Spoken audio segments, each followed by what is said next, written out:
Isang napakalaking pasabog ang bumalot sa mundo ng showbiz sa Pilipinas matapos lumutang ang balita na si Jose Manalo, veteranong komedyante at host ng Itbulaga, ay handang magsalita tungkol sa umano'y hindi makatarungang nangyari sa loob ng sikat na noontime show.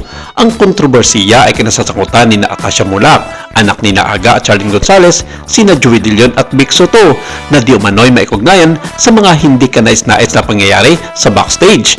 Ayon sa mapagkatulaang source, matagal na raw kinikimkim niyo si Manalo ang nalalaman niya tungkol sa umano'y hindi magandang trato kay Atasha. Ngayon, sa kabila ng posibleng panganib at epekto sa kanyang sariling karera, pinili niyang lumantad upang ipaglaban ang katotohanan at ipagtanggol ang boses ng batang aktres na tila walang kakayahan ipaglaban ang sarili sa gitna ng mga kontrobersiya. Matatandaang biglang nawala noon si Atasha Mulak sa Itbulaga nang walang malinaw na paliwanag mula sa pamunuan ng programa, pero sinabi nitong may ginagawa lamang na proyekto outside of Itbulaga ang Bad Genius. Ang kanyang biglaang pagkawala ay agad nagdulot ng intriga noon at haka-haka sa publiko at showbiz community. Sa kanyang pagbabalik, tumagal na lamang ito ng ilang buwan at ngayon halos isang buwan na rin itong nawawala at hindi na nasisilayan sa nasabing noontime show. Ayon sa ilang mga insiders, ang pag-alis ni Atasha ay bunga ng hindi kanais-nais na karanasan sa ilang senior host, partikular na dito si Joey De Leon at Vic Soto. May mga ulat na siya ay nakaranas ng hindi makatarungang pagtrato at di komportable na sitwasyon sa loob ng programa. Ang pamilya Mulak, sa kabila ng sama ng loob at kalungkutan, ay pinili manahimik bilang respeto sa proseso upang bigyan diin ang mga taong may nalalaman na magsalita sa tamang panahon. Sa ganitong paraan, natili nilang protektado ang dignidad at reputasyon ni Atasha sa gitna ng lumalakas na chismis.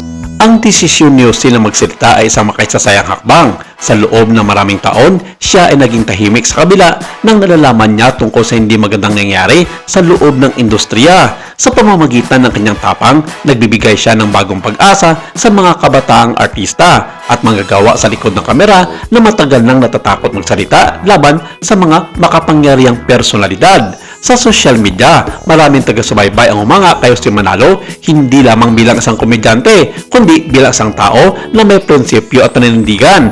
Ang kanyang hakbang ay nagsilbing inspirasyon para sa iba na maaaring nakaranas rin ng hindi makatarungang pagtrato. Sa pamamagitan niya, nabibigyan ng tinig ang mga dating pinatahimik at napapabayaang mga karapatan ng iba sa industriya. Sa kabila ng mga aligasyon, nanatiling tahimik ang panig nina Joey De Leon at Vic Soto.